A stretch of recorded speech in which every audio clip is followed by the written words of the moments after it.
Okay, kids, settle down. For those of you that participated in the science club this weekend, we will be having another camping trip. This is a TV show called Caleb and Sophia, and it's produced by Jehovah's Witnesses. Full disclosure, I'm an ex-Jehovah's Witness, and I've had a hard time finding my way out. But now I'm completely out of the religion and deeply disturbed by what goes on the inside. That's why I talk about Caleb and Sophia in the first place. It seems like an innocent kids' TV show at first glance, but it isn't. Okay, kids, settle down. For those of you that participated in the science club this weekend, we will be having another camping trip. Hey, Sophia, we need you in our club. You're good at science. We have another trip coming up. Anytime they go to a door to evangelize, if there's a kid in the house, they'll attempt to give the kid a phone and let him watch this show while the parents talk. They try to market it to the whole outside world. Good life lessons for anybody, they say. But it only takes a little digging to recognize the propaganda methods they use to pull people in and plant ideas in their head. I've been covering Caleb and Sophia videos since my channel was a tiny little fella, but they only release them once every couple months. Well, they released a brand new one. This one is titled, Who Should Be My Friend? It's actually a minute-long trailer for a longer episode. They're getting more obvious with this stuff. Let's get into it.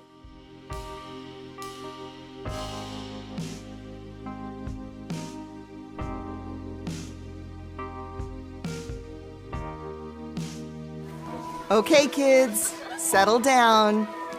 For those of you that participated in the science club this weekend, we will be having another camping trip. Hey, Sophia, we need you in our club. You're good at science. We have another trip coming up. Sounded like a lot of fun. Jehovah wants you and me to have friends. But the question you need to ask yourself is, who should be my friend? As I said, this is just a trailer for a longer episode. The full episode will probably only be 5 to 10 minutes long, so I'm not sure why they bothered doing a 1-minute trailer for that, but whatever. As I said, I grew up Jehovah's Witness, and this perfectly fits with what I experienced when I was little. I wasn't allowed to be friends with outsiders. I was allowed to talk to them and be friendly, but I wasn't allowed to hang out with them outside the religion. I couldn't go to their houses, I couldn't play video games with them, I couldn't do absolutely anything. Imagine what it's like to be at school on Valentine's Day. Everybody is passing around Valentines to each other, except you. But it's a sacrifice Jehovah is willing to make, right? Most of these episodes have two messages, a main message and a subtle undertone. The main message to this one is obviously that you shouldn't be hanging out with anybody who isn't an active, door-knocking Jehovah's Witness. The subtle secondary message is that you should fail in school. If you don't believe me, if you think that's a little too on the nose, just wait. I'll prove it. Let's finish this trailer first. But the question you need to ask yourself is, who should be my friend? And how can you know if someone should be your friend?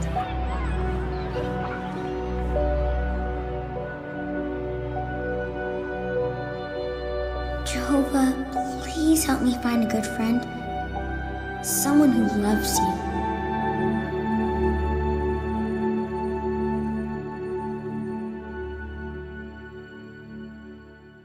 Someone who loves you. You can't be friends with anybody who isn't an active, door-knocking, believing Jehovah's Witness. And if you do befriend outsiders, then you risk being kicked out and losing friends and family for the rest of your life. No matter what age, there are a billion stories out there of Jehovah's Witness leadership specifically instructing people to kick their teenagers out of the house permanently because they're hanging out with people outside their religion. Never talk to their children again. I'm dead serious. I'm not even talking about older teenagers. I'm talking 13, 14, 15 years old. And it's particularly bad right now because they seem to be coming after so-called apostates at the moment. An apostate in Jehovah's Witnesses' eyes is anybody critical of the Jehovah's Witness religion, whether you were a member or not. They're terrified of them. They've even called apostates mentally diseased, quote unquote. They view them as agents of Satan, thus abdicating any responsibility for wrongdoing. This religion isn't being criticized because we're actually doing something wrong, but because Satan hates us and has possessed people to do his bidding. A convenient way to completely disregard any criticism without even considering its validity. And once you dehumanize somebody to that degree, you can justify just about anything. And frankly, for friends of Jehovah God, how reassuring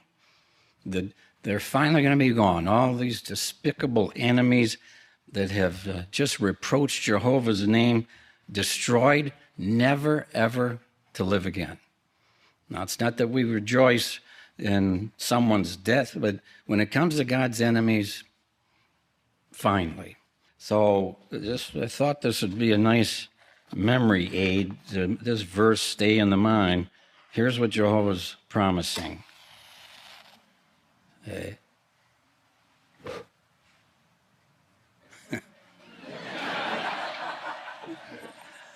As Jehovah's enemies, they're going to vanish like smoke.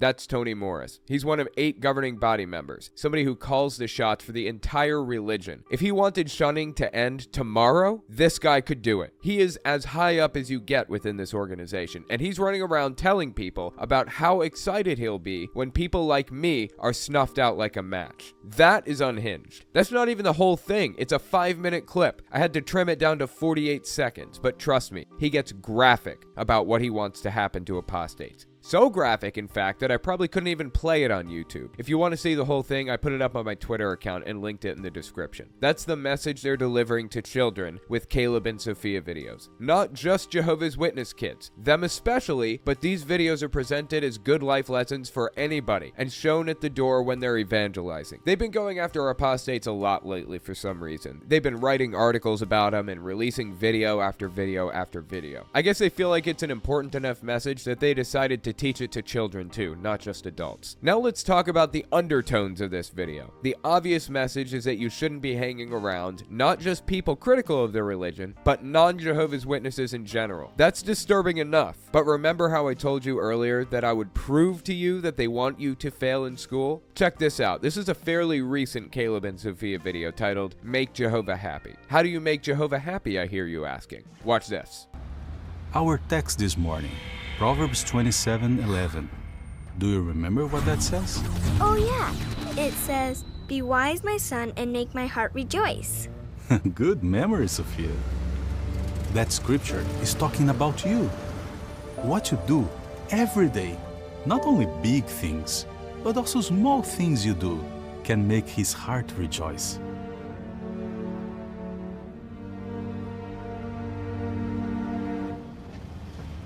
The episode starts out with Caleb and Sophia riding in a car with their dad, and he's explaining how important it is to pleasure Jehovah like a young boy should. And you can see Caleb and Sophia's interest popping up in the background. Caleb is interested in video games. Sophia is interested in a college education. This is what makes it propaganda. Anybody can agree that playing too many video games can lead to problems, right? You need to take it in moderation, but juxtaposing them side by side, they're effectively giving them the same moral worth. Video games are viewed as a waste of time by many, and they're subtly implying that college education is a waste of time too. If you aren't sold yet, just wait. It gets a lot more overt in a second. The dad is driving him to school right now. In the next scene, he drops him off. Then it zips over to Sophia, sitting in the classroom, about to take a test. Keep watching. Now, Sophia, if you ace this test, you'll be number 1 in the whole class.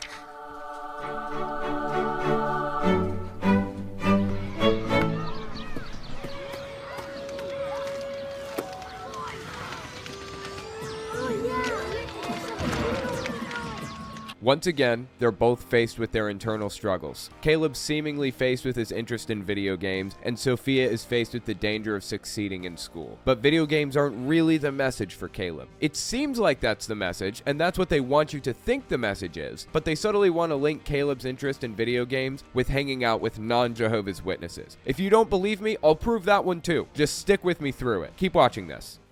Hey, Sophia, I want the answer.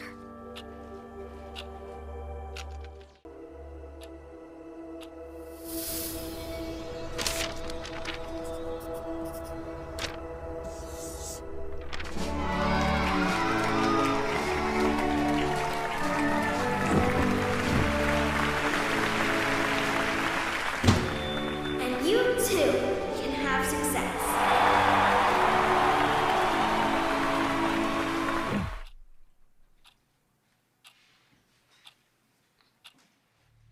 At first glance, Sophia is faced with the dilemma of cheating. It's a lesser moral dilemma that everybody could agree is wrong. This is a psychological technique used in police interrogations all the time. It's part of something called the Reed technique, used to coax confessions out of guilty parties. Here's a quote from the Wikipedia page on the Reed technique. Quote, pose an alternative question, giving two choices for what happened, one more socially acceptable than the other. The suspect is expected to choose the easier option, but whichever alternative the suspect chooses, guilt is admitted. There's always a third option, which is to maintain that they didn't commit the crime. End quote. You're holding a suspect for possible murder. The real reason they did it is because they're angry their wife cheated on them. The interrogator says, I don't think you killed her on purpose. I think it was an accident. She slipped and fell, hit her head. You tried to revive her. It didn't work. The interrogator completely made this scenario up. It might not even fit with the facts. In fact, it's better if it doesn't, because if they admit to that, you just caught them in a lie. An innocent person would respond completely differently than a guilty person. Anyways, the point is that Jehovah's Witnesses are doing something similar here. They present their viewers with a moral conundrum that basically anybody can agree is wrong. Refusing to cheat is universally considered to be the wrong choice in just about any situation. But this is propaganda. Naturally, that's not the real situation. They give the game away in the next scene.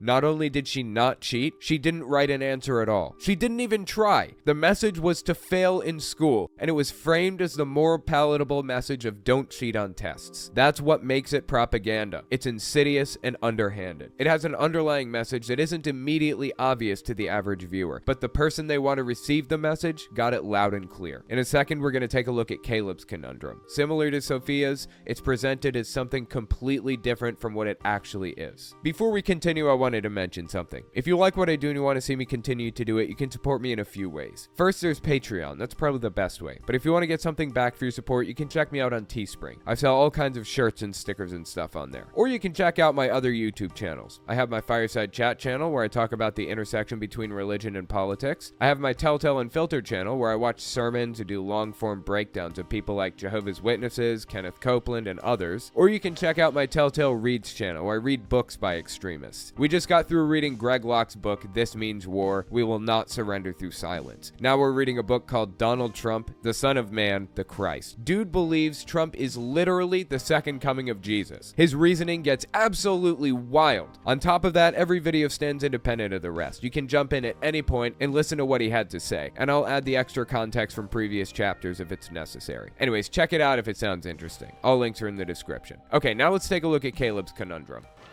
Hey, Caleb. You want to play? Come on, it's fun. Forget it. He's a loser. Let me play with it. Are you gonna play or not?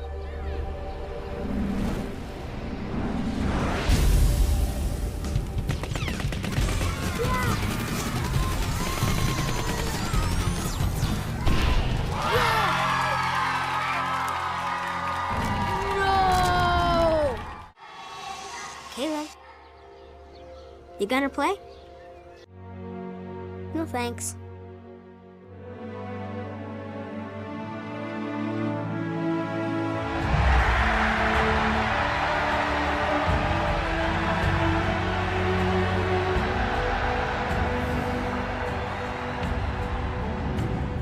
The conundrum was never playing video games. Jehovah's Witnesses are actually okay with their people playing the occasional video game, but that's the more palatable moral dilemma that basically anybody can agree is bad without moderation. The dilemma is exactly what they presented in their most recent Caleb and Sophia trailer, the one we watched at the beginning of the video.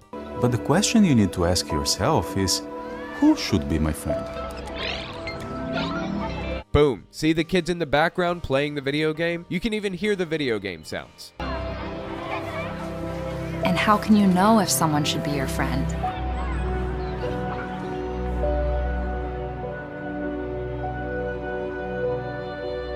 Jehovah, please help me find a good friend.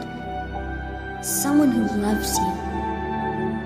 It was never about games. It was always about befriending outsiders. This is by no means the first time they made a very clear, distinct point that hanging out with non-Jehovah's Witnesses is a bad thing. Here's another example of it. Caleb comes home from school one day and he's feeling down. So he tells his dad what happened at school. They were having a birthday party at the school, so naturally, Caleb separated himself from everybody else and stood in the field rather than with the other kids. You can't take part in their celebrations or fun. Can't even eat one of the cupcakes because that would apparently make Jehovah mad. Check it out.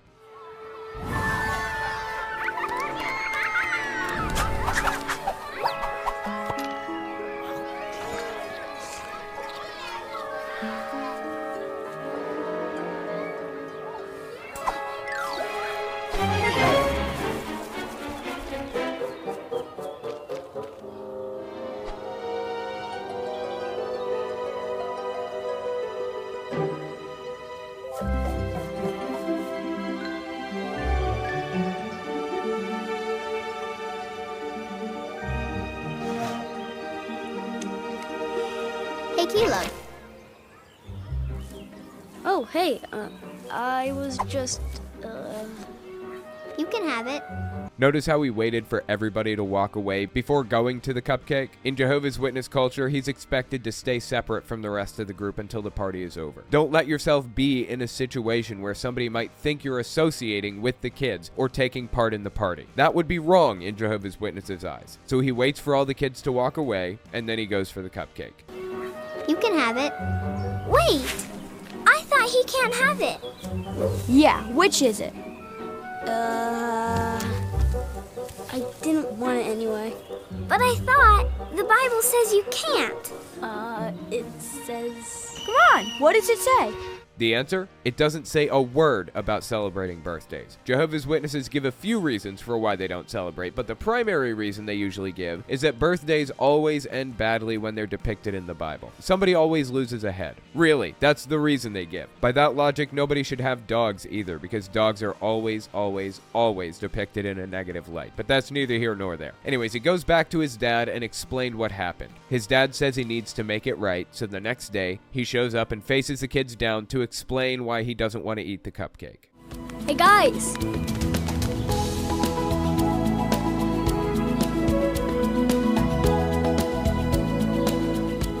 Not only do they demand that you have nothing to do with outsiders, only befriend fellow, active, door-knocking Jehovah's Witnesses, but they try to occupy every moment of your life with something Jehovah-related. Even their Dora the Explorer knockoff episode is about knocking on doors. Sophia, are you ready to go out in service? What's in your bag? Looks like you're missing something. What do you need for service? Very good! You need your Bible for service.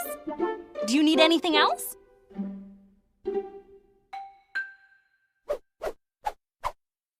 Kids, can you help Sophia?